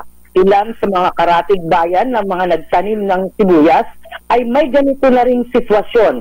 Isa, si Manghil Herminiana na mga magsisibuyas na tinamaan ng pesteng army worm. At dito nga, halos nasa 2 hektaryang taniman ito ng sibuyas sa bahagi ng Barangay Populon sa Palayan City ang kinain na ng uod. Sa kanilang mga samahan ng mga magsisibuyas na nasa 12, halos mahigit 10 hektarya ang tinaniman nila. Ngayon, halos nasa 2 hektarya na lamang ang pwede nilang isalba na sinimulan na rin kainin ng uod. Papasaklolo ang mga ito sa Department of Agriculture na nising bago pa man magpasko o first week ng December ay kanila nang ipinarating.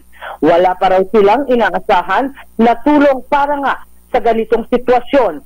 Umaasa sila na maganda nga ang presyo ngayon.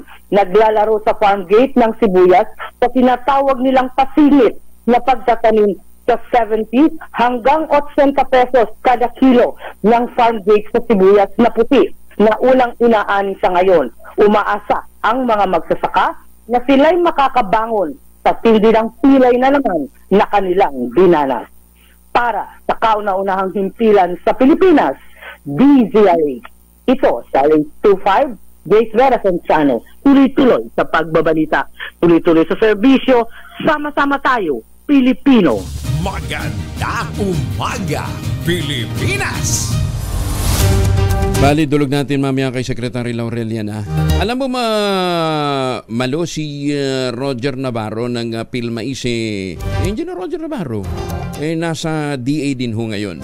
Hindi naman sumipot sa preliminary investigation ang pulis na itinuturong prime suspect sa misteryosong paggawala ng beauty queen na si Catherine Camilon. Ayon sa legal counsel na si Attorney Ferdinand Benitez, nilalagnat si Police Major Alan De Castro kaya hindi ito nakapunta na Batangas City Hall of Justice. Nagay naman ang abogado ni De Castro ng counter affidavit habang itinakda sa Enero 17 ang susunod na pagdinig. Sinampahan ng kasong kidnapping at serious illegal detention si De Castro, ang driver bodyguard nitong si Jeffrey Magpantay at dalawa pang John Does. Sugatan ng isang sundalo matapos siyang barilin sa paa ng kanyang misis dahil lamang sa hatian ng conjugal property sa barangay Giling, Alamada, North Cotabato. Kulong ng suspect na si Edna Miranda Huandasan at naharap sa kasong parricide na isinampan ng kanyang mister na si Sergeant John Harvey Huandasan. Lumabas sa investigasyon na may kinakasama ng iba ang sundalo. Iniwan niya si Edna sa kanilang bahay na pareho nilang ipinundar. Pero kamakailan lamang binisita ng sundalo ang kanyang misis. Hiniling na hatiin nila ang bahay na labis namang ikinagalit ng sospek. Dala ng emosyon ng kanilang pagtatalo, kinuha ni Edna ang baril ng mister. Ipunutok sa kanya at tinamaan naman siya sa paa. Ayun. Naharang ng Bureau of Immigration ang isang Pinay na nabiktima ng illegal recruiter upang magtrabaho sa ibang bansa. Tinukoy ni BI Commissioner, Immigration Commissioner Norman Tancinco, si Mrs. Ria na isinailalim sa secondary inspection dahil sa inconsistency sa kanyang mga hawak na dokumento. Ayon kay Tancinco, sasakay sana si Ria sa isang flight patungong Taiwan, pero umamin ito, Albania ang talagang punteriya niya. Doon daw siya magkakaroon ng trabaho dahil inalok siya ng isang nakilala niya sa social media para magtrabaho sa isang electric company. Pinangakuan din siyang i-escortan siya palabas ng bansa kapalit ng 120,000 pesos. Pero tinawaran daw niya ito hanggang 80,000. Pagdating sa NAIA, nakipagkita sa kanya ang kanyang recruiter, nagpakilalang empleyado din ng immigration.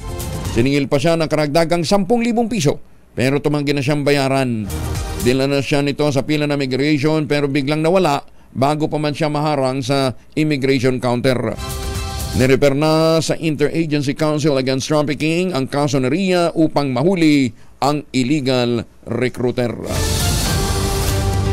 O yan, paalala ho ni Commissioner Tancinco, mag-ingat ho laban sa mga illegal recruiters na nag-aalok ng mga trabaho abroad. 28 makalipas ang alas 5 ng umaga. Eto na. Kasama na natin si Undersecretary Deogracias D.V. Sabeliano ng Department of Agriculture. Yusek, magandang umaga po sa inyo. Kumusta na ho kayo? Naimbag na bigat? Naimbag bigat. Magandang umaga po. Congressman Angelo Palmones. Ayan. Magandang umaga po. Alam mo, tuwan-tuwa kami nung kayo nag-undersecretary ng Department of Agriculture dahil finally, mabibigyan din ho ng pansin dyan ho sa DA ang kawayan. Ano nga? Ang dami ho kayong pwedeng agri-products na pwedeng i-develop sa kawayan, lalong-lalo na sa labong. Ano?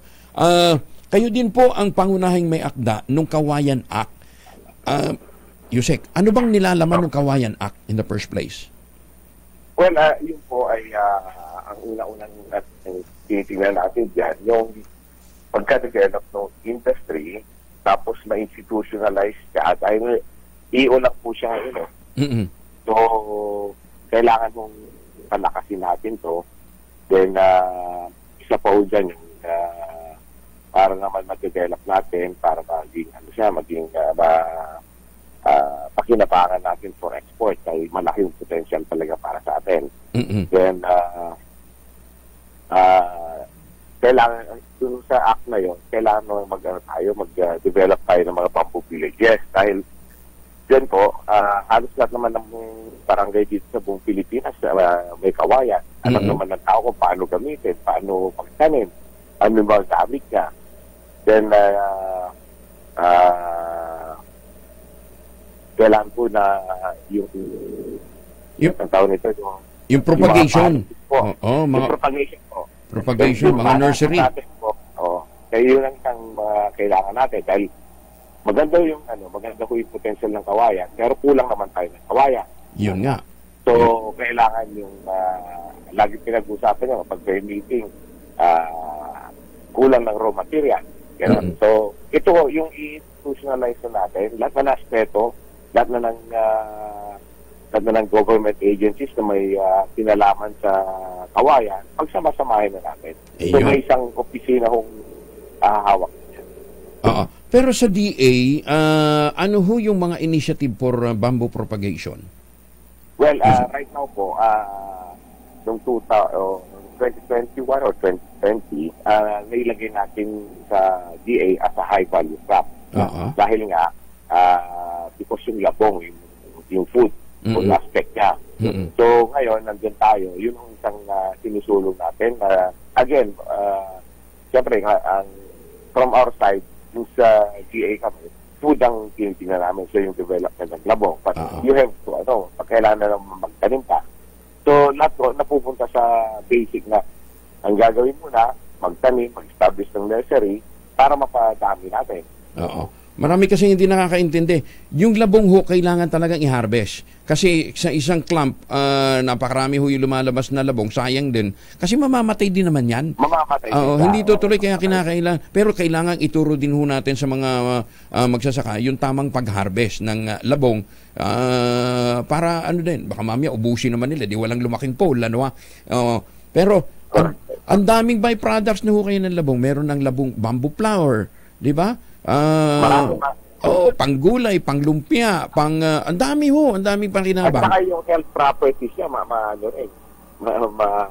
maraming health properties din siya. So, at saka to,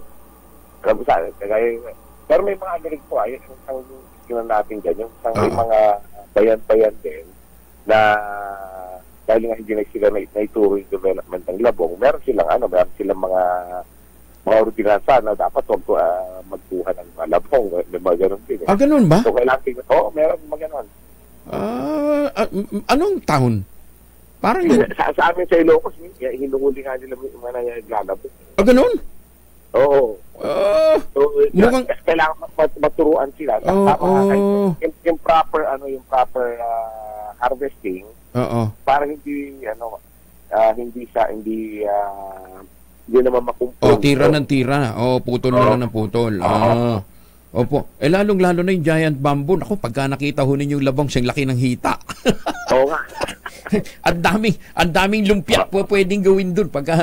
Anyway. Ang isang advantage mo nito, talagang ang kawayan kasi napakabilis na lumaki. Opo. Diba? So, At saka hindi mo masyadong kailangang alagaan. Pangalawa, sa dami ho ng kalbong slope natin, kaya maganda yung sinimulan ni Congressman Ador Plato dito sa Norsagaray, sa Angat Dam, na ginagamit nila para mabalik yung mapangalagaan yung watershed. Sa ngayon, may inventory ba tayo, Yusek? Gaano karami ang, in terms of hectareage, ang natataniman na ng kawayan? Actually po yung regarding inventory, matagal ng programa na gusto namin gawin. Pero yun nga, wala naman ng pondo. Yung Philippine Bamboo Industry Development Council, matagal nang pinag-usapan yan. Pero wala naman siyang pondo. Even ngayon, zero nga budget niya. So kami sa Department of Agriculture, yung titingnan namin na yung umpisan namin na yung programa, dahil matagal na rin pinag-uusapan, umpisan na namin, to follow na lang yung iba. Kasi like may mga ahensya, sikat din yung yung sinasabi na bamboo fiber na gagawin tela. Pero babalik ka na naman sa mga problema Walang raw material. Hindi. Paano natin masasabing wala? Wala palang inventory. Kaya so, kailangan malaman natin. Kasi promote tayo ng promote, wala ka namang inventory kung ilan yan. Yusek, meron bang budget para sa nursery pa lang? Yun ang ginagawa namin sa departamento ngayon. Di ba, under high value crop na siya. So ngayon, ilalagay namin na lalagyan ng initial budget. Dahil hindi namin abutan yung budget ng ng season eh. Oo Kung nga. pasok ko sa DA, nakasabit na po sila. Nakasabit na. Siya. Sige, anyway, pero pwede naman siguro humirit ng supplemental doon sa mga Pwede pa rin. kasamahan nyo dati. Oo. Anyway, yung bagong secretary natin sa Department of Agriculture, si Secretary Kiko Loren, mahilig doon ang mga sa kawayan dahil nung pinag-uusapan namin, talagang na-solve sila dahil malaki nga potential para sa atin lahat. Susme, yung paggawa lang ng baklag, imported yung kawayan na ginagamit eh. Yun nakakahiya eh, di ba? Yung mga, kaya malaking industriya ho talagang kawayan. Teka muna, kayo po ay undersecretary for livestock po tayo. Livestock. Alam naman natin ang kulungan ng manok at saka baboy sa mga probinsya gawa sa kawayan. Pati kambing. Pati kambing. Naku, nakakaganda, no ha? Dahil isa pa yan, ang laki ng shortage ho natin sa gatas. Dahil kulang na kulang ho tayo sa kalabaw at saka sa baka at saka sa kambing, na pwedeng gatasan. Sa kawayan, yun din ang trust ng ating bagong sekretary. Yung palawigin po yung small ruminant natin. Kambing pa. Oo nga, bakit nga ba't napag-iwanan ho itong mga small ruminants ho natin? Ang advantage ho nito, damo at darak lang kinakain ito eh. Tsaka mas konting damo ang kinakain yan compared dun sa baka at saka kalabaw.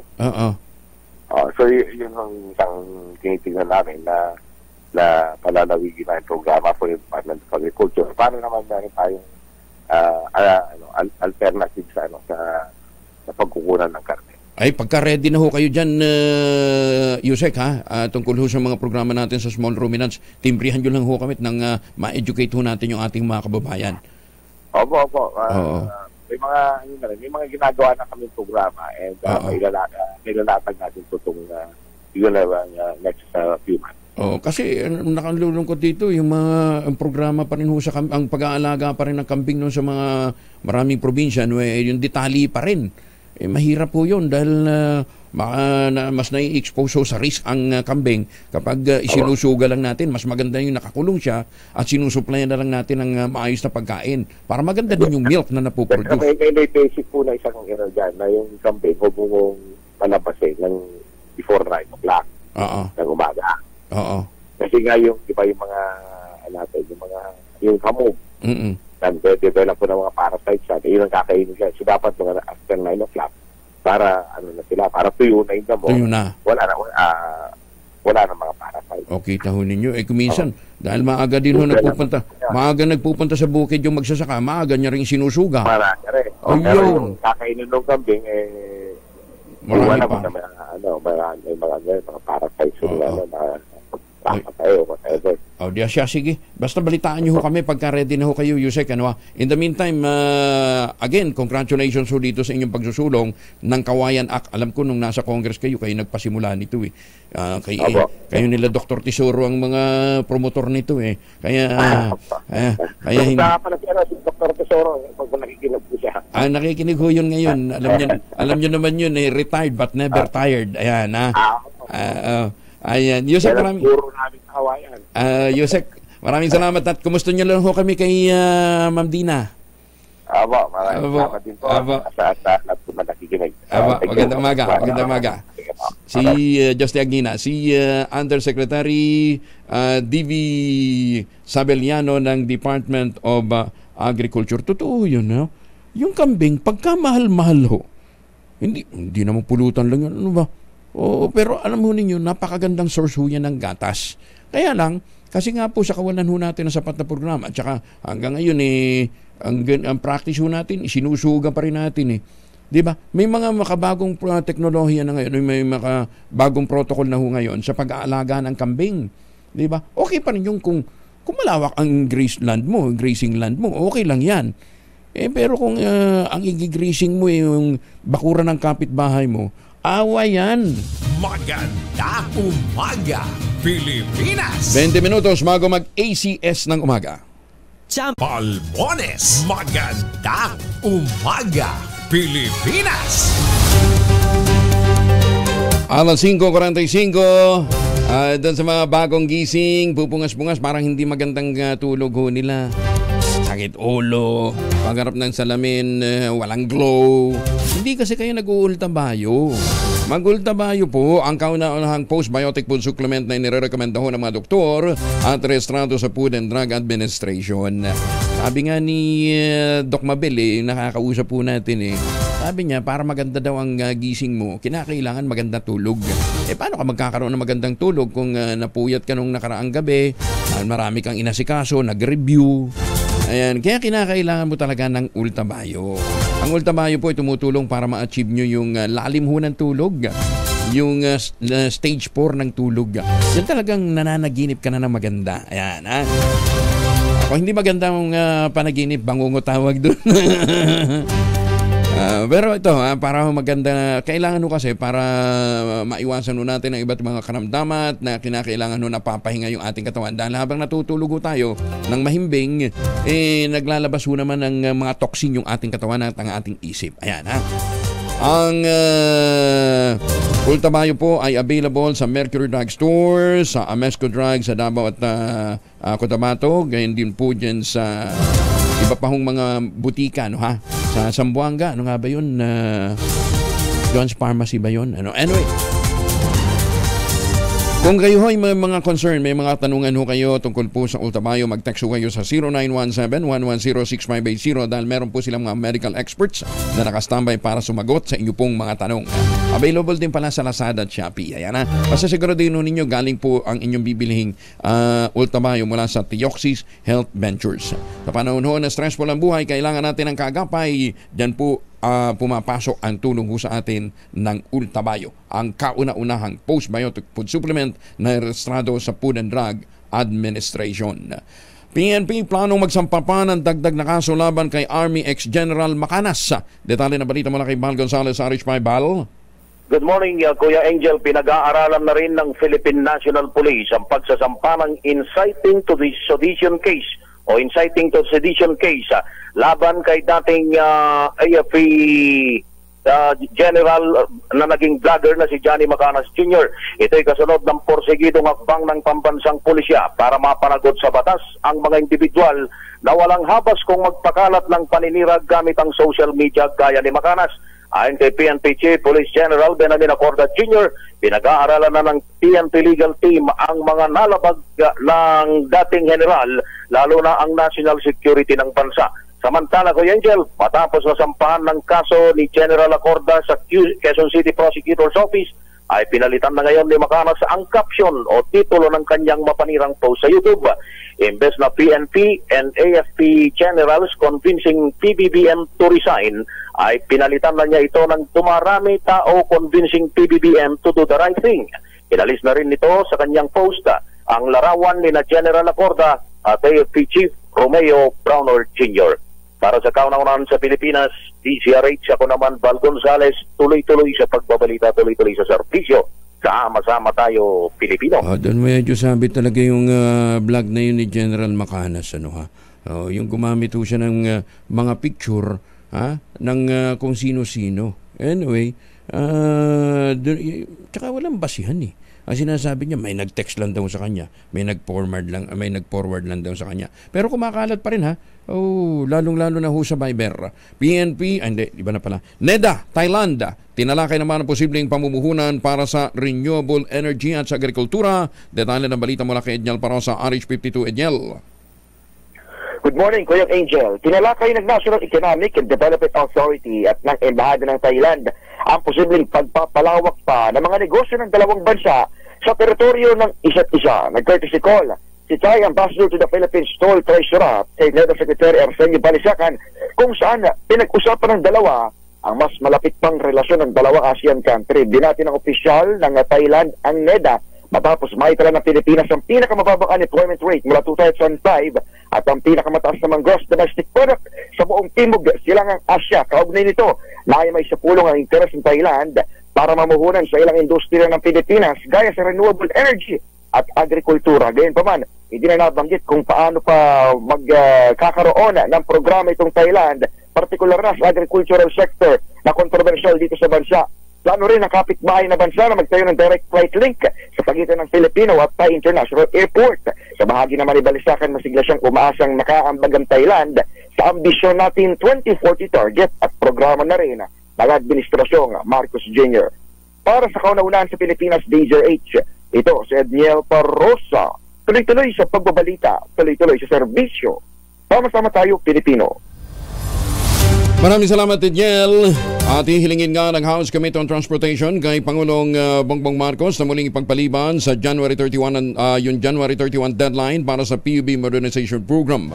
Laan itong magkaroon ng sapat na oras ang Transportation Group at ang LTFRB o Land Transportation, Franchising and Regulatory Board na resolbahin ang mga issue sa naturang programa. Paglilinaw naman ng committee chair at Antipolo 2nd District Representative na si Congressman Romy Acop, hindi tutol sa modernization ng mga mababatas, ngunit may mga problema pa sa programa na dapat plantsahin. Ginit ito na kung itutuloy sa katapusan ng Enero ang programa, may posibilidad na hindi makapamasada ang mga jeepney drivers at tiyak na maapektuhan din ang riding public.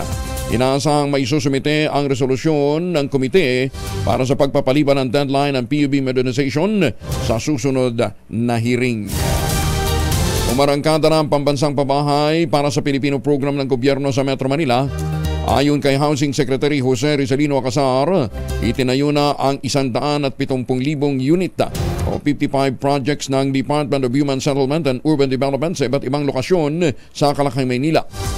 Sinabi naman ng MMDA Chair na si Don Artes na bubuo sila ng technical working group na tututok sa inventaryo ng lupa ng mga LGU para sa naturang programa. Tiniyak din naman ni San Juan City Mayor at Metro Manila Council President Francis Zamora na makikipagtulungan ang mga alkalde ng National Capital Region sa flagship program na ito ng Pangulong BBM.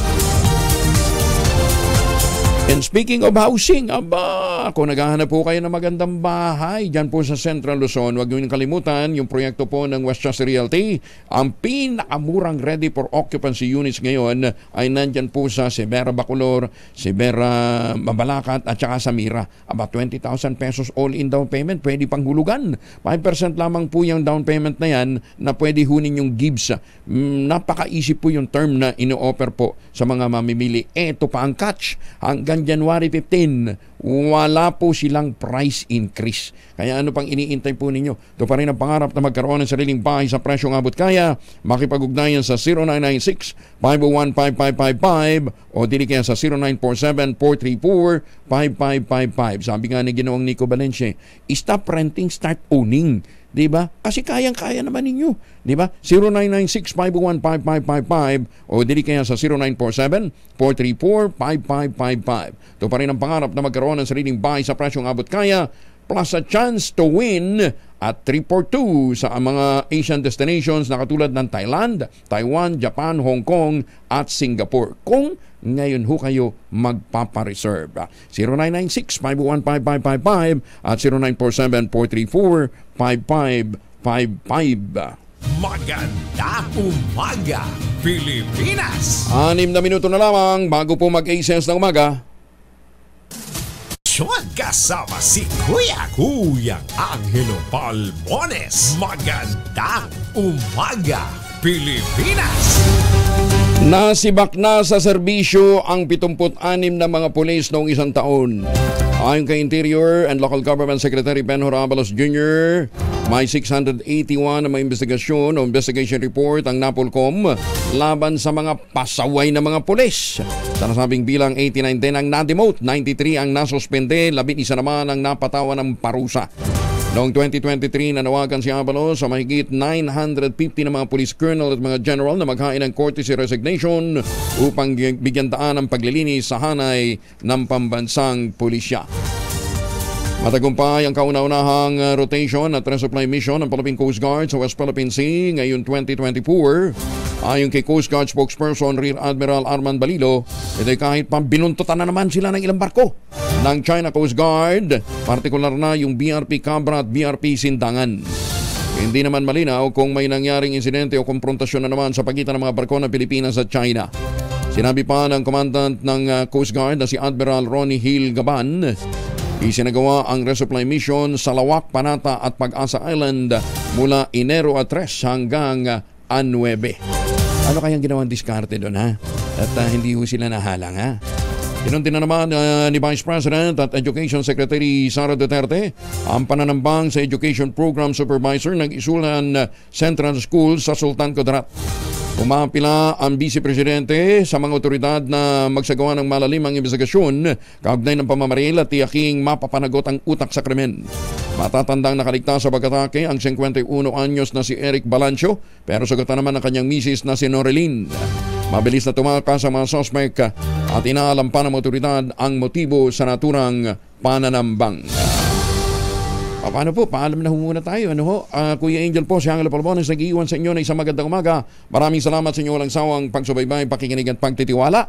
Ang ating paalala sa tuwi-tuwi na magtanim ng kawayan para sa kalikasan at kabuhayan. Ang ating quote of the day ngayong araw na ito ay mula po kay Plato, isa pong Greek philosopher. Ang sabi niya, "We can easily forgive a child who is afraid of the dark. The real tragedy of life is when men are afraid of the light." 2x2 susunod na. -2 bago naman mag-ACS ang umaga. Magandang umaga, Pilipinas!